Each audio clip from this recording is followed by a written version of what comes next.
problems. Yep, rage. All right, well, welcome to We Must Rage. Mm-hmm. I'm Evan. And I'm Rick.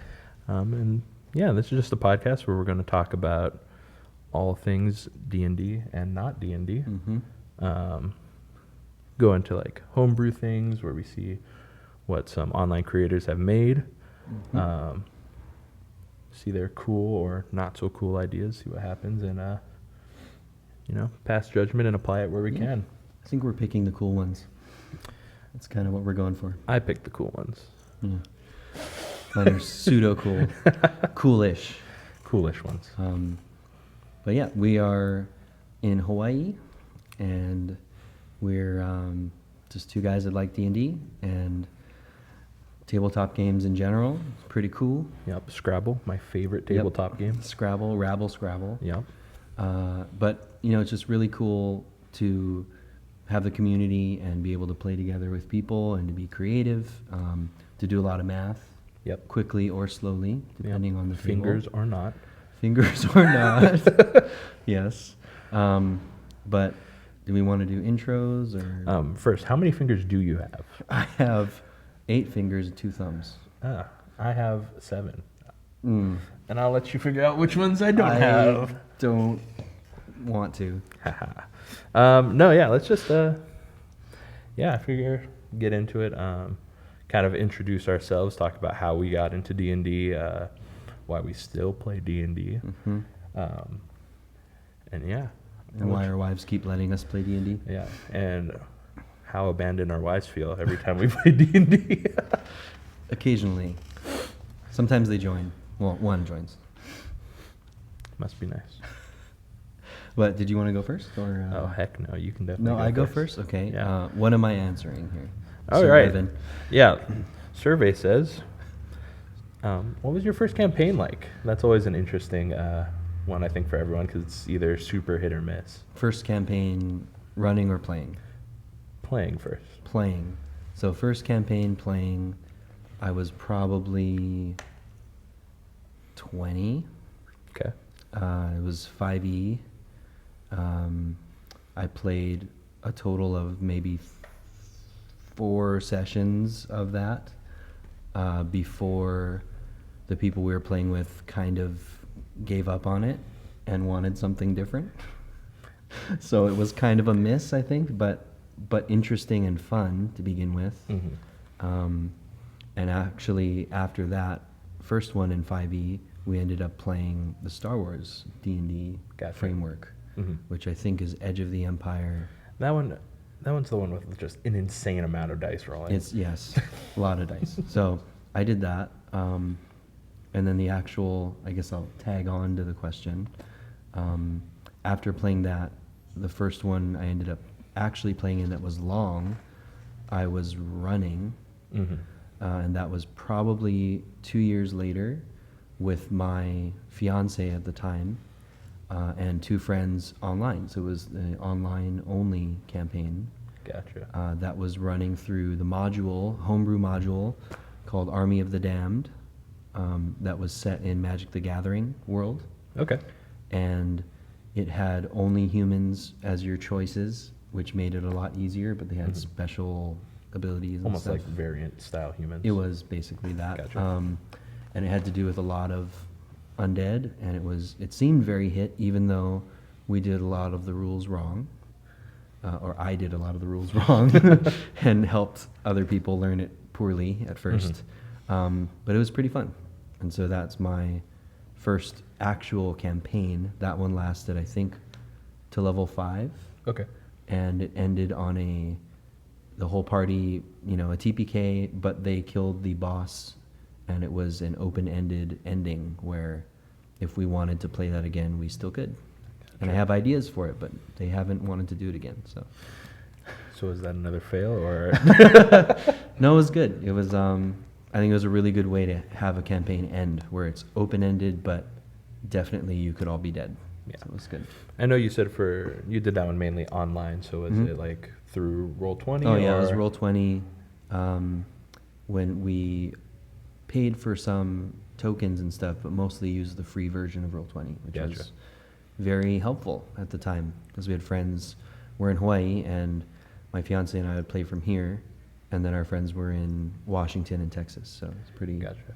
And did you widespread. just map creator on there and everything, or you used? Yep. So I was drawing out the maps poorly with my mouse, and also using some from 2 Minute Tabletop. Gotcha. Another name drop there from really cool free assets and things you pay for as well. Awesome. Yeah, I guess I'll talk about my first campaign. I'm not done yet. Oh, okay, sorry. Please continue. Just kidding. Tell us about your 8 fingers. I'm kidding.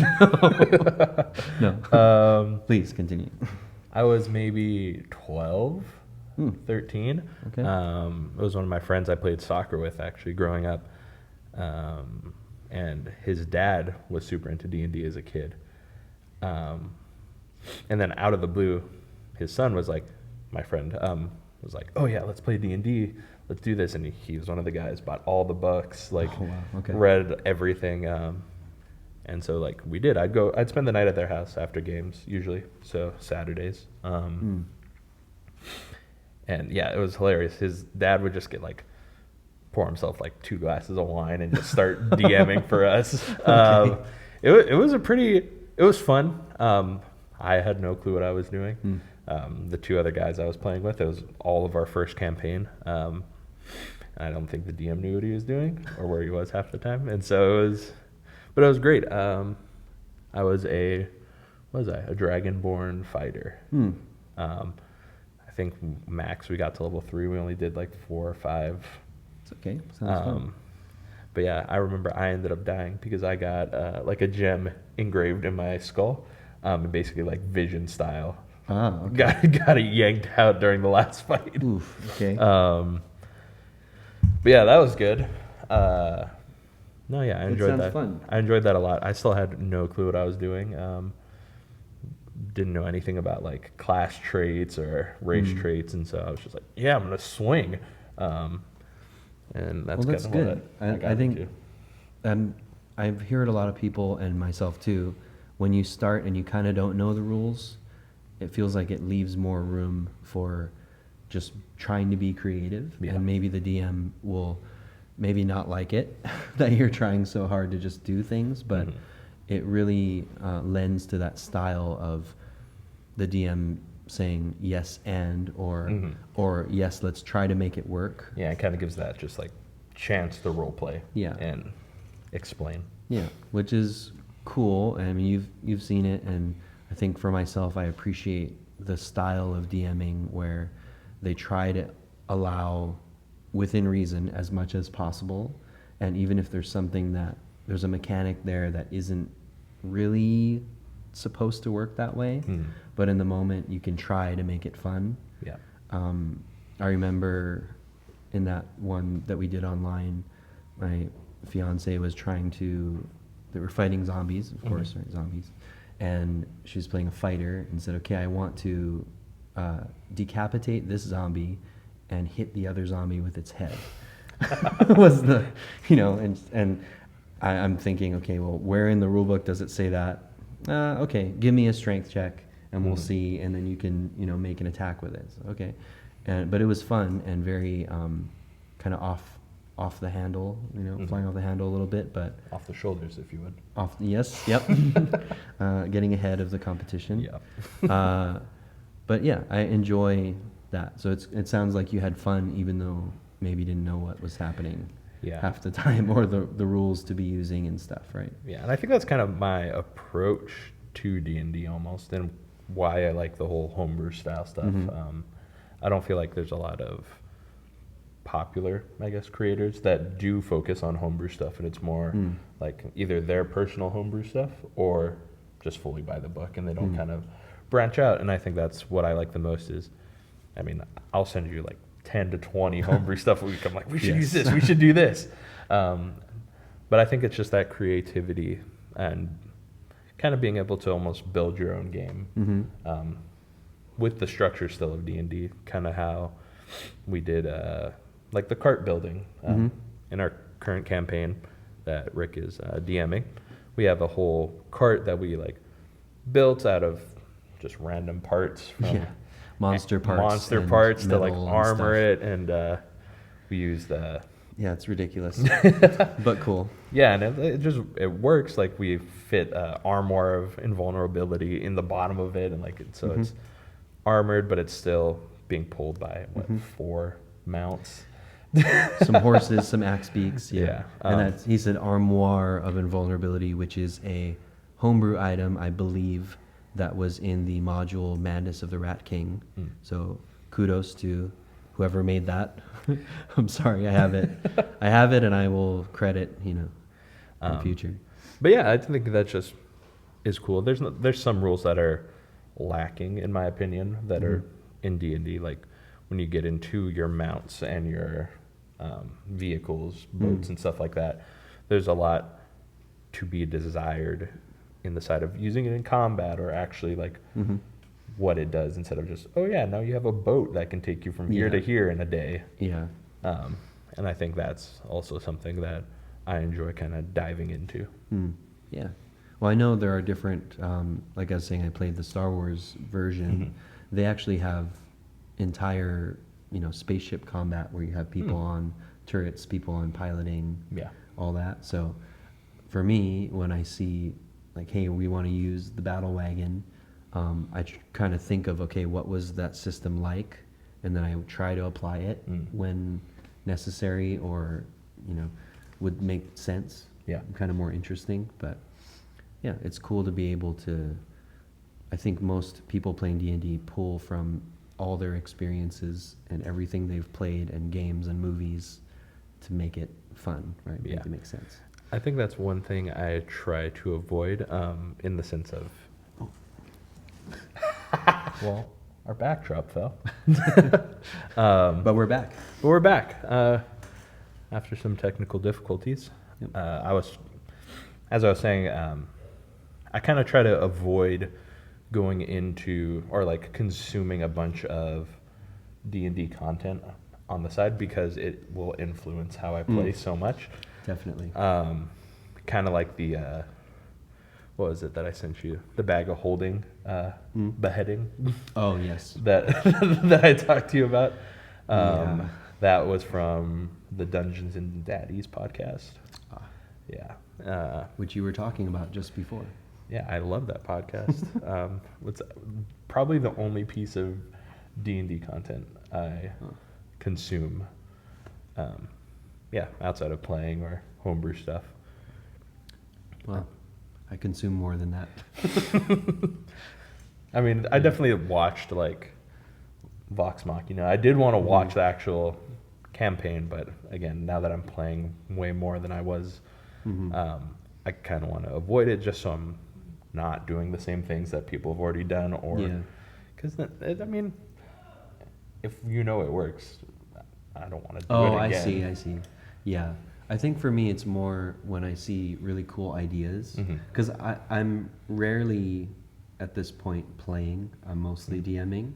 So I think when I see something cool in a campaign, like on a podcast or something, I immediately think, wow, I want to use that. Yeah, I think it's kind of like an opposite side of the coin for DMs. Like it helps more to consume, because you're like, oh yeah, I can take this idea and that'll help. And I definitely don't want to just be like a sponge player where I'm just like taking all these ideas, like, yeah, I'm gonna do that, and well, actually, in episode 5, they did this in this podcast and it worked. And I don't want to be like that. Yeah, I see. No, I think it is probably opposite for someone who's trying to DM actively, and you, like, even for me, I'm listening to audiobooks too, and I'll see, my wife's watching a show, and then I'm there and I look over and I see what she's watching, and I watch for a little bit and go, oh, that'd be pretty cool.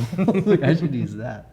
But yeah, I can see as a player how you wouldn't want to abuse something is maybe easily abusable. Yeah. So, yeah, and I think that kind of dives into like a metagaming aspect of D&D. It's so easy to be like applying real world science and math and just stuff that makes sense in the real world, but then again, it's a game of magic and fantasy where you can ride a dragon if you wanted to, and got lucky enough with your rolls. So yeah, well, I mean, if people try to apply science and real world stuff to it, I mean, as long as it doesn't conflict too much, maybe it's not too big a deal. It's kind of funny coming from me who's playing an artificer right Yes. now.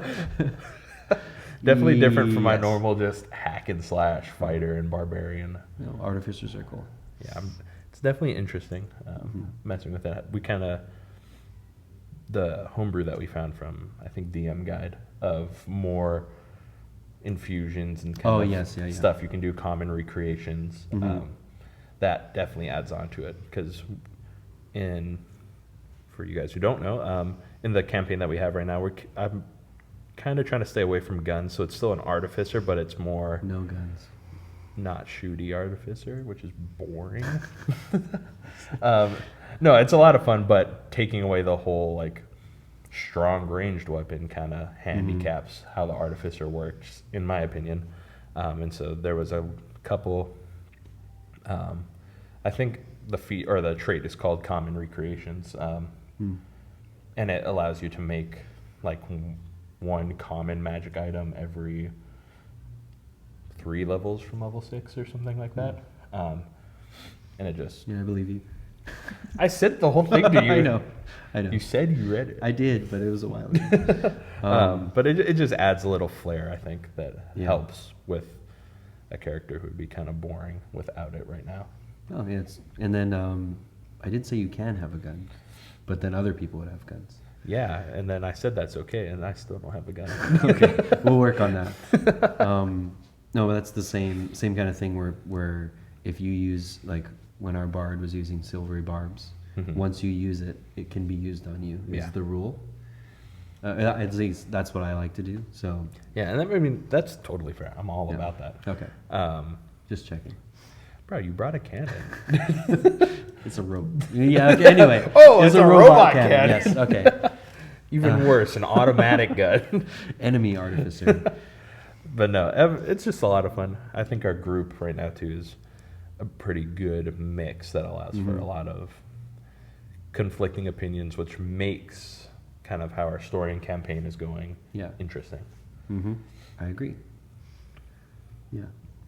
It's nice to see the people that care about different things and then how those have to align in a decision, which can make some conflict, but it's good. We have had party members attack each other, but they're all still I definitely alive. didn't attack anyone. It's okay. Okay. Well, yeah. What did you want to dive into one of these homebrews or? Yeah, actually, You're thinking, Evan. Jump into a homebrew. What is one I found? I think it's from Me Mimic on Instagram, and it's a slime dragon. Actually, it's pretty cool. Here we'll go into that. Let me pull it up. Here, actually, why don't you take it away? Holiness. Rick, you pulled this one up. What This am is I your doing favorite. with this? Do we have the super cool tech to bring it up on the stream? Yeah, hopefully I'll be able to bring it up. There it is. And if not, go follow Me Mimic and look for yourself. Yeah. So it's the slime dragon, which looks pretty cool. Yeah. Very cool art, very slimy. I like the on the image. There's the lack of the back legs, which makes it look kind of slithery and amorphous. I kind of like the thought that it's still taking its slime shape because I'm pretty sure it still has the property of like a normal Of an slime ooze, cube, yeah. or ooze where it comes and can occupy the same space and stuff like that. So Yeah, I like oozes. what was Players it? don't like oozes. Our second session we had an ooze that we fought. Yeah, just gelatinous cube. I think. Yeah, the gelatinous cube. Yeah, and no one died, sadly. I mean, good. To that, Yeah, true, fair. someone died. I'm pretty sure in the session before.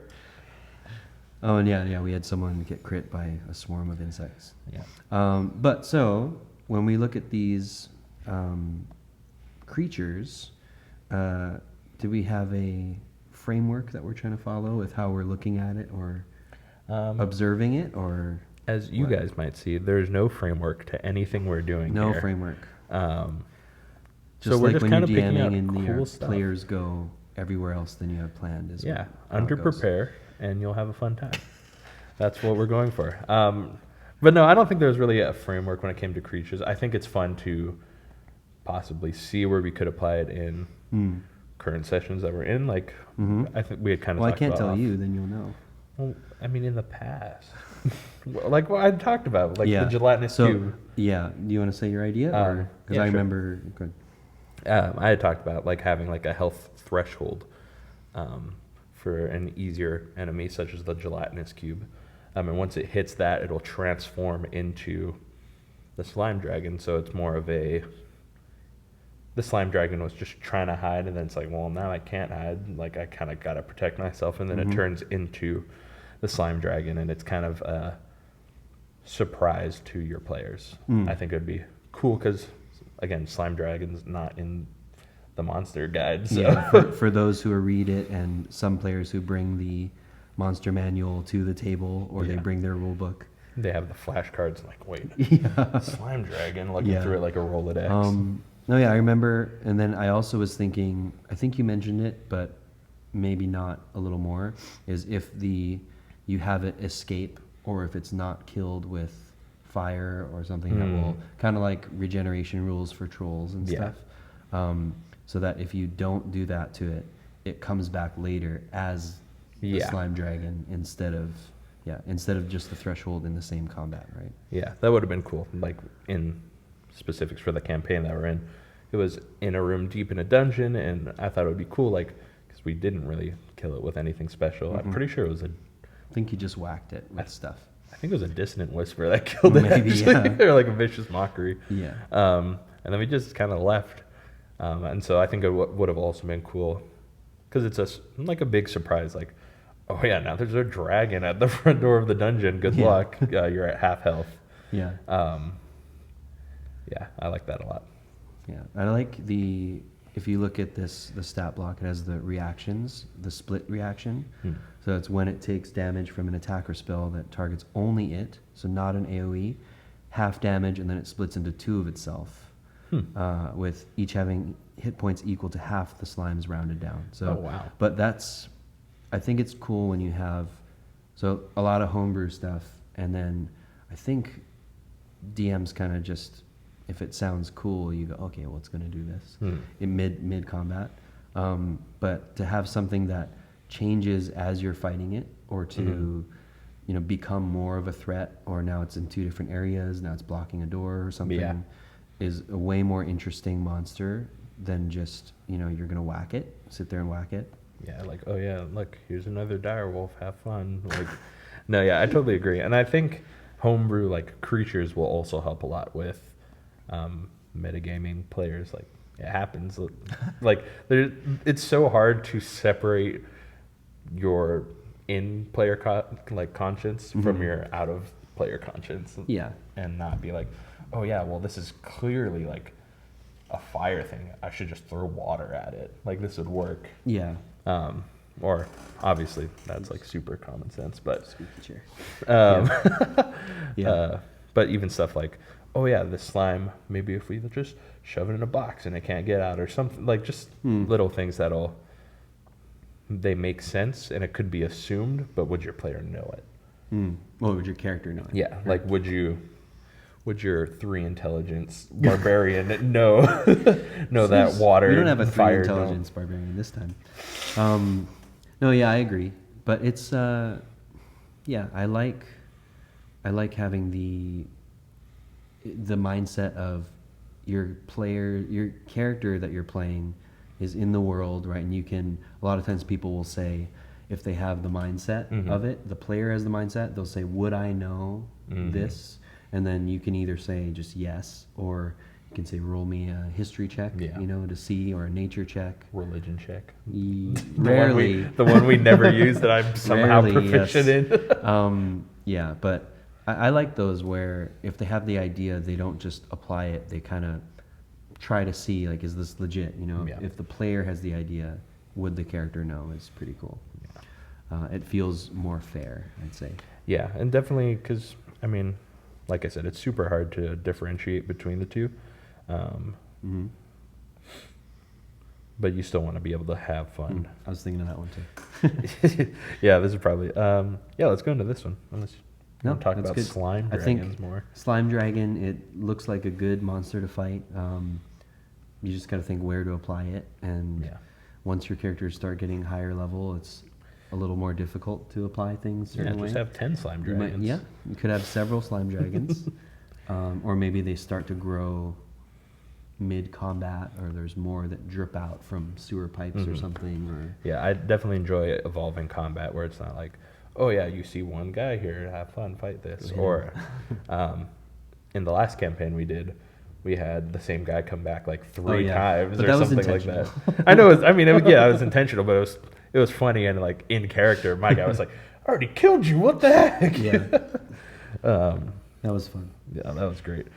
It turned into burning everybody. Next, let's go into Animate Tome from that coffee lock. It's pretty cool. Hopefully I'll be able to put it up still. Whoosh, it's on the screen. But yeah, this one, it's a spell, first level enchantment. It takes an hour to cast, so it'd be like during a break or... Is it a ritual on there? I don't think so. No. Okay. But it lasts for an hour once you cast it. But yeah, you like, what does it say? Gently rubbing the edges of a book while speaking the words, Ordo ab chao, you persuade a book to spring to life and share its knowledge with you. For the duration of the spell, the book gains consciousness, adopting a personality befitting the theme of the book. And the book will like verbally answer questions. It can also summarize the book. And listening to the summary of the book for 1 hour equals to 8 hours of reading it. So be super helpful if you're like trying to find out something about somebody, or like you're in a dungeon and you're like, what happened here? And there's books. But while the spell is active, you can add 1d4 to any skill check that would benefit gaining knowledge from the book, to the DM's discretion. I've seen, so when I have been able to play some games, I've had a good friend of mine DMing, and he had a book that was really important, but the presentation of the book was not very interesting. So I had, no shame. I realize he could maybe always watch this, so love you.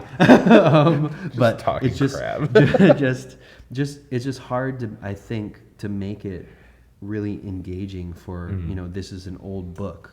I think a lot of players aren't going to be that interested to try and figure out what's, like dig through the book, or some of the pages are damaged. How do you, it feels like another step that maybe people will enjoy. But I think for me, either the mindset I had at the time or whatever, it just kind of got glossed over in the middle of everything else. So it was kind of hard to engage with it. But I think if you had a spell like this, either your character is casting it because you think, I can gain the information from this book, or you have an NPC that casts it, which would be even more beneficial, because then you can just have the book start telling you why it's important. And it's a mechanism in game that shows, okay, you can get information from this book and it's easy to get, right? Because a lot of times with DMing, but just games in general, if the information you want to get is really hard to get, if you don't have free-flowing information, it can make the game kind of stall. It's harder to be engaged. It feels difficult, right? I think with something as well, like a book, if you don't have all the time in the world to prepare, like you're gonna be like, well, it says this. Like, I mean, something cool would be like you're able to actually like write a book or like send something over, but no home player is going to have time to do that. And so I think this definitely opens that door for basically like an NPC interaction where harder work for the DM, but you just have to act out a book, and like that'd be cool. Like, well, you could give it written in. You could give it whatever voice you want. You could make it angry. It's an angry book, or it's a scared book, or it thinks maybe it's eyeing your torch or something and just doesn't want you to hurt it. Right? Scared of fire. Then you could roll to intimidate the book. I think it definitely opens up a whole new page. See what you did there. A whole new page of roleplay that'll allow, just a lot of fun with your group. I think so. But I like that a lot. There's a lot that we got from that coffee lock, actually. That was good. I think they had another book-based one that I liked. Oh, We Book can- of Blades. Yeah, Book of Blades. That'd be funny if you cast Anime Tome on Book Oh, of yeah. Blades. Yeah, I wonder how those would work together. Yeah.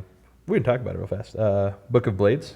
It's a wondrous item, very rare. Upon reading this decaying tome, contained with faded stains upon its cover, the reader must succeed a DC 18 intelligence saving throw or take 8d10 psychic damage or half if they save. And then you actually get a lot of cool benefits that I kind of skipped over. You gain 3 weapon proficiencies. In addition to that, you gain +2 permanent damage with all your bladed weapons, which is nuts. Pretty good. Yeah. But yeah, then the book just withers away, and then you have to roll on the madness table. That caught my eye when I was seeing it, was Mhm. because things that have you roll on madness is kind of interesting to me. I definitely like that. Just rolling, like using those tables that are just there to either like treasure hoards, like we did, which we rolled way too much for. Yes. Or yeah, like this, the madness table. I think I saw one that was like different exhaustions that you could get, and you have to roll on, and so it's not just like your 6 or 8 Yeah. just in a row. It's completely different each time. Yeah. Which you guys might see some exhausting pretty soon. So. I'm exhausted already, so. Yeah, no, I really liked that it's something else to kind of worry about, and I guess, well, that's from the DM perspective, right? I like that you have to worry about it as a player. Well, but- and something like this is you don't really see a book that hurts you. Yeah. And like if you're looking for information, you're just going to open books. You're not going to think, is this book a trap? Could this book be a mimic? Like, I mean, some players will go with that if you're angle. a super paranoid player, right? I mean, yeah, but in our campaign, at least right now, no one playing with us would be like, this book's a trap. I'm not going to read So this. put in more traps, I'm hearing right now. Yeah, no, I agree. And I thought it's, yeah, I guess the withering away, I forgot that part. That Yeah, it just withers away. completely disappears after you read it. If you were, so you've run a one shot and you played a lot at this point. If someone said, can I see what this book does with a check, would you have them try and check? Because I could see people say, oh, this is a book. Yeah. Obviously it's magical. And then they think, oh, I want, a certain person to use it. Because if it's, that's a very specific thing. But what if you are a fighter and you have proficiency with every weapon? Yeah.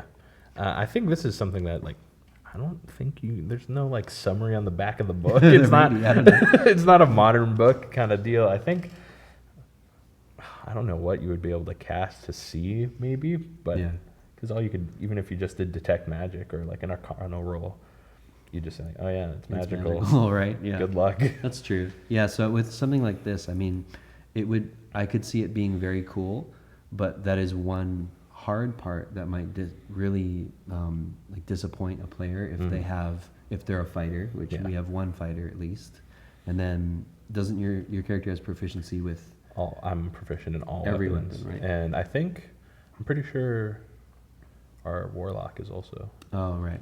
Well, but then you'd gain the +2 to damage. Yeah, the +2 is insane already because that's a very rare weapon. So yeah, that's already just insane. yeah. As it is. So maybe they wouldn't be that bummed out. Yeah, but I also think that's part of homebrews that I like the most is you can do whatever. Like, you could gain proficiency in like a skill of your lowest lowest level. Like if you have a 10 charisma or whatever, then you can gain proficiency in one of those skills, kind of deal. Yeah, true. And it just adds. Yeah, I think that's my favorite part about homebrews is being able to do whatever you want, kind of build your own game, like I said in the beginning. Yeah. Well, and you can do that with non-homebrew stuff too, but you have to be careful. Sometimes it gets out of hand. Yeah. Like a flying broom. Yeah. Well, those are Non-homebrew. pretty normal, but overpowered. Yeah. Yeah. So those are some of the items that we wanted to look at. Do you want to have anything else? No, I don't think so. I think solid first episode, first shot. If you did listen, thanks. If you didn't listen, thanks Maybe for listen. not listening. Thanks for not listening. Thanks for not listening. Shout out to Jeff. Don't bully us. You probably listened. Yeah. But yeah, we're just going to try to record a bit, Mm-hmm. get it out there for you guys, and just have fun with it. Yeah. We spend a lot of time talking, Mm-hmm. just calling each other and be like, did you see this? Or like planning campaign stuff. So we figured Yeah. we'd just record it and send it. Yeah. Yeah, I think it's cool to just be, if you are interested in the stuff we're looking at, and it's things that are interesting to us, and fellow players or DMs, if you see it and you want to use it, shout out to those who made it, to That Coffee Lock and Me Mimic. Mm-hmm. Yeah, but thank you for listening, and join us again for the next one. Hopefully the next one. Yeah. But yeah, thanks for listening. Mhm. Take care. See ya.